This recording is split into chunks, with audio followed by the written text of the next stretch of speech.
하나님이 주시는 말씀은 누가복음 16장 14절에서 마지막 31절까지 말씀입니다. 16장 앞부분의 말씀은 재물과 하나님을 겸하여 섬길 수 없다라는 말씀으로 끝납니다. 6장 13절이 그렇게 끝나죠. 재물과 하나님을 겸하여 섬길 수 없다, 이런 선언으로 끝나요. 그 앞에 말씀이 사실은 이 재물과 하나님을 겸하여 섬기는 것에 대한 경고의 말씀이다라고 말할 수 있겠죠. 자, 16장 전체가 그런 점에서 재물과 하나님을 섬기는 것에 대한 경고라고 볼 수 있습니다. 사실은 왜 그러냐면 오늘 우리가 14절부터 읽었습니다만 이 말씀이 지금 계속 이어지고 있는 거예요. 자, 바리새인들이 바로 이 재물을 섬기는 자들이다, 재물을 사랑하는 자들이다. 오늘 14절 말씀 그렇게 시작하죠. 14절 말씀 다시 한번 보죠. 바리새인들은 돈을 좋아하는 자들이라 이 모든 것을 듣고 비웃거늘, 이렇게 분명히 되어 있습니다. 예수님은 돈을 움켜쥐고, 어제 우리가 돈을 소유하고 지배하는 그것이 거꾸로 결국은 반대되는 결과를 낳는다 그랬죠. 내가 돈을 소유하고 지배하려고 하지만 오히려 재물에게 붙잡혀서 종이 되고 재물을 섬기게 되는 그런 삶에 대하여 예수님이 경고하셨죠. 자, 그러니까 바리새인들이 이것을 듣고 비웃는다라고 지금 그렇게 돼 있습니다. 경건한 척 겉으로는 그렇게 하나님을 섬기는 것 같지만, 그런데 실상 이 바리새인들을 말씀을 좋아하는 자, 이렇게 돼 있으면 모르겠어요. 뭐라고 돼 있습니까? 돈을 사랑하는 자라고 돼 있습니다. 돈을 좋아하는 자들. 그래서 이 바리새인들이 실제로는 돈을 사랑하다가 재물의 종이 되어 재물을 섬기는 우상 숭배자들이다라고 지금 예수님이 말씀하는 거예요. 그들의 실체를 폭로하셨습니다. 하지만 바리새인들은 예수님의 이런 말씀을 듣고 오히려 비웃었다. 자, 이런 자들에게 예수님이 주시는 말씀, 부자와 나사로의 비유. 자, 그래서 부요함과 제자도, 재물과 제자도에 대한 말씀, 이 16장 전체를 지금 꿰뚫고 있는 주제다, 그렇게 볼 수 있습니다. 자, 오늘 이 말씀 가지고 우리가 조금 더 들어가면요, 첫 번째로 소망이 바로 우리가 살아갈 힘이다. 그러니 소망을 잃지 말자. 소망이 없으면 어떻게 살겠어요? 앞으로 한 발짝도 나가기 힘들 것입니다. 무슨 낙으로 살아, 이런 생각이 들 거예요. 소망은 살아갈 힘입니다. 구약 성경의 예언자들의 예언이 언제 이루어졌어요? 예수님이 오시면서 이루어졌잖아요. 그렇죠? 그런데 사람들이 예수님이 메시아가 언제 올지 몰랐지요. 그 오랜 시간을 기다렸습니다. 심지어는 그냥 현실적으로만 봐도 이스라엘 사람들은 나라가 무너진 게 남유다가 주전 587년쯤에 무너졌으니까 그 이후로는 나라가 잠깐 마카비 형제의 독립 때문에 100년 정도 예수님 오시기 전에 잠깐의 독립 기간이 있긴 했었지만 수백 년을 언제 우리가 다윗과 같은 그런 왕이 다시 오실까, 우리에게 그런 기대를 가지고 살았어요. 그들이 나라도 없어졌고 왕도 없지만 계속해서 흔들리지 않고 그 고난 속에서도 살아갈 수 있던, 그렇게 메시아를 소망하고 오실 거야. 예언자들이 얘기했잖아. 우리의 나라가 회복될 거야. 그래서 예수님이 승천하실 때까지도 제자들이 뭐라고 물어봤어요? 이스라엘 나라를 회복하실 때가 언제입니까? 그때까지도 사실은 예수님이 오셔서 이미 다 하나님 나라를 회복하셨는데 아직도 눈을 못 뜨고 그런 질문을 하긴 했지만 대단한 사람들이에요. 오늘을 그 소망을 가지고 메시아가 오실 거야, 하나님의 나라가 이루어질 거야, 우리 이스라엘이 회복될 거야, 이런 꿈을 가지고 살았다 이거예요. 그것에 대한 응답의 기록이 복음서입니다. 왜요? 구약에서 했던 말씀이 기록된 것처럼 이렇게 지금 오늘 응하였다, 이루어졌다라고 계속해서 말하고 있죠. 약속의 성취, 그 증거로서의 예수님과 십자가, 예수님의 사역들, 소망이 있었어요. 자, 그 소망 뭐예요? 좀 더 구체적으로 지금 이 세상이 뒤집어진다, 하나님 나라가 되면. 누가복음은 시작할 때부터 메시아가 가져올 새로운 세상에 대한 희망을 이야기합니다. 예수님을 잉태했을 때 마리아가 뭐라고 찬송했어요? 이렇게 되어 있습니다. 누가복음 1장 51절에서 53절까지 보면, 그의 팔로 힘을 보이사 마음의 생각이 교만한 자들을 흩으셨고. 자, 교만한 자들이 지금 내려옵니다. 바벨탑에서 왜 바벨탑을 쌓았어요? 교만 때문에 쌓았죠. 하나님까지, 하늘까지 닿아보자고. 그런데 그걸 흩으셨어요, 그때도.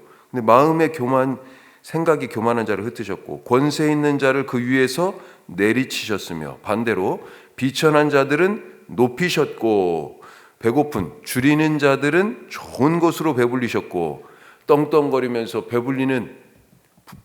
배부르다는 부자들은 빈손으로 보내셨다. 이게 예수님이 오셔서 메시아로서 하실 일이에요. 세상이 뒤집어진다. 그런 세상을 소망하고 있는 거죠. 뿐만 아니라 예수님 스스로도 공생애를 시작하실 때 고향 나사렛 회당에 들어가서 처음으로 드디어 내가 메시아 사역을 시작합니다, 거의 선포를 하죠. 그때 읽은 성경이 이사야 61장 말씀이에요. 이사야가 메시아가 앞으로 오셔서 이런 일을 행하실 거야 라고 기록한 말씀이에요. 이렇게 되어 있습니다. 주의 성령이 내게 임하셨으니 이는 가난한 자에게 복음을 전하게 하시려고 내게 기름을 부으시고. 나를 메시아로 세워서 기름 부으신 이유가 뭐예요? 가난한 자들에게 복음을. 가난한 자들에게 복음이 뭐예요?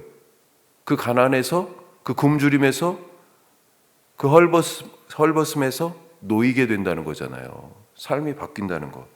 갇힌 자들은 자유케 되고, 병든 자들은 치유함을 입고, 그렇죠?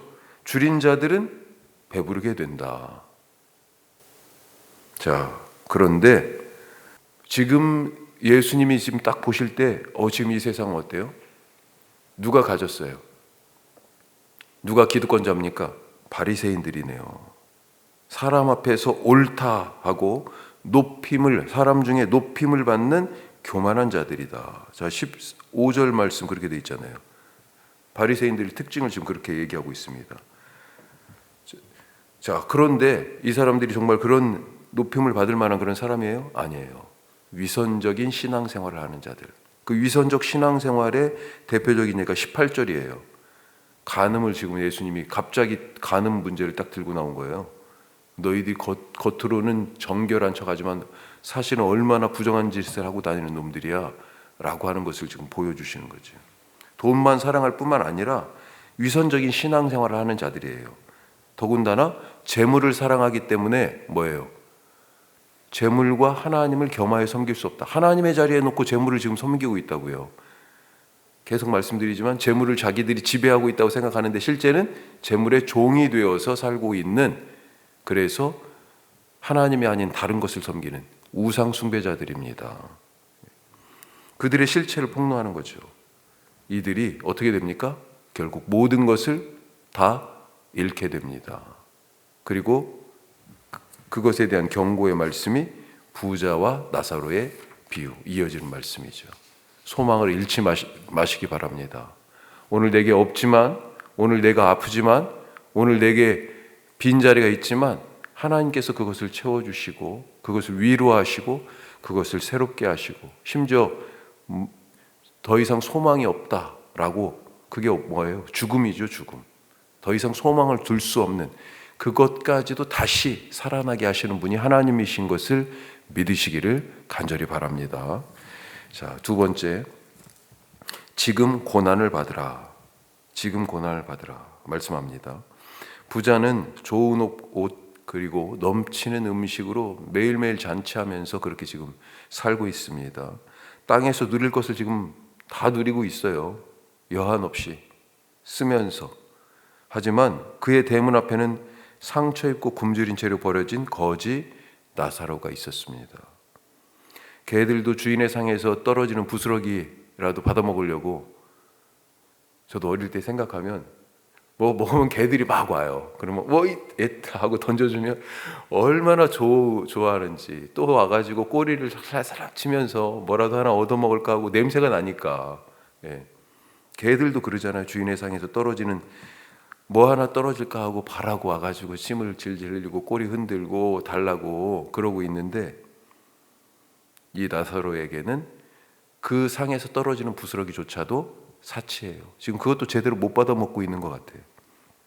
오히려 개들이 와서 그의 상처를 핥을 뿐이다. 개들이 자꾸 등장해요. 나사로하고 지금 개와 같은 처지다 라고 하는 거죠. 이들이 죽었습니다. 부자는 아마도 성대하게 장례식을 치렀을 것 같아요. 그리고 장례식 후에는 어때요?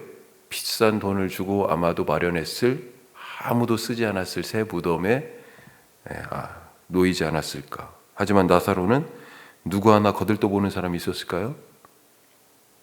나그네의 묘지, 공동묘지에 그냥 아무렇지 않게 던져져서 매장도 제대로 되지 않았을 것 같은 생각도 듭니다. 자, 그런데 하늘에서는 어땠습니까? 나사로는 아브라함의 품에 안겼지만 부자는 음부에 떨어졌습니다. 부자는 음부에서 아브라함의 품에 안겨 있는 나사로를 봤어요. 엄청 놀랐겠죠.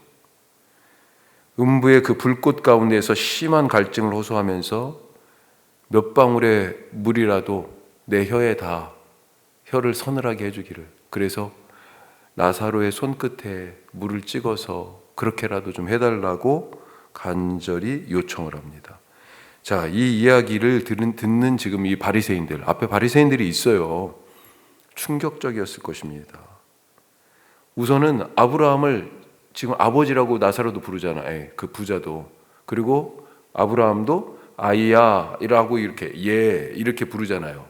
그러니까 그런 관계로 아브라함이 우리 아버지인데, 그런데 어디에 있어요? 아브라함 품에는 정작 나사로가 있고 자기들은 불꽃 가운데 있네. 이 사실 자체가, 이것 자체가 하나 충격적이었을 거고요. 무엇보다도 재물은, 유대인들이 생각하기엔 재물은 하나님이 주시는 복이다, 이렇게 지금 여기고 살아왔는데, 그것 때문에, 그 땅에서의 부유함 때문에 죽어서 고생한다는 거, 이거 받아들이기 쉽지 않았습니다. 아마 이런 마음속에 질문을 알고 있다는 듯이 예수님은 아브라함, 지금 가상인물이잖아요. 아브라함의 입을 통해서 대답을 하십니다. 뭐라고 그래요? 25절 앞부분 한번 보죠. 왜 이런 역전현상이 일어나냐, 그 이유를 말하고 있어요. 같이 합니다. 아브라함이 이르되 너는 살았을 때 좋은 것을 받았고 나사로는 고난을 받았으니. 지금 우리에게 필요한 건 뭐예요? 부자의 안락함이 아니라 고난이래요. 나사로의 고난이래요. 자, 마지막 세 번째, 열쇠는 이미 우리 손에. 열쇠 갖고 있습니다. 우리가 열쇠는 이미 우리 손에 있다. 자, 고통 중에 있던 이 부자는 나사로를 자기 집에 보내서 자기 형제들에게 이곳의 실상을 알려가지고, 그들은 아마 자기가 생각할 때도 자기와 별반 다를 것 없이 자기 형제들이 지금 살고 있는 것 같아요. 그렇게 살다가는 지금 자기 꼴이 나거든요. 그러니까 나사로를 자기 집에 좀 보내가지고 우리 형제들에게 이 사실을 좀 알려달라. 그래서 그들이 이 고통 중에 고통을 당하지 않도록 해달라고 그렇게 요청을 합니다. 자, 그러자 아브라함이 단칼에 거절하죠. 무엇 때문입니까? 이미 그들에게는 누가 있어요? 모세와 선지자들이 있다. 그렇게 대답합니다. 무슨 말이에요? 이미 하나님이 주신 성경 말씀을 통해서 알려주고 계신다. 구원의 길을 이미 알려주셨어요. 하나님의 성경의 그 말씀으로 들려주셨는데도 듣지 않으면 설령 죽은 자가 살아 돌아가서 말해줘도 믿지 않을 걸, 듣지 않을 걸, 그렇게 말씀하고 있습니다. 믿지 못하는 마음이 이렇게 무섭습니다. 설령 이 부자가 살아서 돌아가도 안 믿을 거예요. 열쇠를 손에 가지고도 문 안 열린다고 믿음이 없는 삶이 그런 거예요. 열쇠를 손에 가지고도 왜 이 문이 안 열리지? 라고 하는, 그렇게 발만 동동 구르는 문 앞에서 그런 인생입니다. 오늘 우리 손에 이미 인생 열쇠가 있어요. 우리에게 이미 하나님의 말씀이 주어졌어요. 여기에 열쇠가 있다고 말씀하고 있습니다. 우리에게 구원의 열쇠, 인생의 열쇠 주셨음을 잊지 마시기 바랍니다. 바리새인들은 하나님이 주신 열쇠 대신에 뭘 갖고 있었어요? 재물이라는 열쇠 갖고 있었어요. 오늘 말씀의 맥락에서 봤을 때. 하지만 그것이 죽어서 천국문을 열려니까 어때요? 아무 소용이 없네요. 아무 소용이 없어. 진짜 열쇠, 말씀의 열쇠 가지고 오늘도 살아가시는 복된 날 되시기를 축복합니다. 기도하겠습니다. 크게 우리 세 가지 말씀 나눴습니다. 소망을 잃지 말자. 그 사람이 변할 것이다. 내가 변할 것이다. 우리 자식들이, 우리 남편이, 우리 가정이 변할 것이다. 소망을 잃지 마시기 바랍니다. 우리 교회가, 이 세상이 변할 것이다. 소망을 잃지 마시기 바랍니다. 성경시대의 그 사람들은 수백 년을 나라가 회복될 것이다. 메시아가 오실 것이다. 하나님의 말씀이 이루어지실 것이다. 그렇게 소망하며 살았어요. 주님, 오늘도 소망 잃지 않게 하여 주옵소서. 또 지금 부요함이 아니라 지금 이 세상에서 우리에게 요구되는 것은 복음을 위한 고난입니다.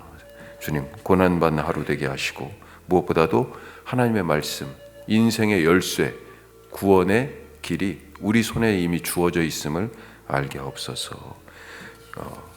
다른 열쇠 가지고 천국문 열어봤자 아무 소용없습니다. 주님, 말씀의 열쇠로 여는 사람들 되게 하옵소서. 기도하시고요. 오늘 우리 선교 동역지들 위해서 기도하시는데, 특별히 산불 피해를 입은 지역들, 그리고 고천교회, 어제 제가 메시지를 하나 받았는데, 고천교회가 어려움 중에도 그 지역 주민들을 위해서 150인분의 그 짜장면을 만들어 가지고 어제 대접을 했더라고요. 참 교인이 10명이 안 돼요. 그런데 그런 일을 하고 있어요. 위에서 기도해 주시고 많은 그 어려움을 당한 분들 잘 회복될 수 있도록 함께 기도하십시다. 그리고 저녁에 수요 말씀마당 있고 후에 목회협력그룹 회의가 있습니다. 좋은 논의들이 이어지게 하여 주옵소서. 우리 다 같이 기도하겠습니다.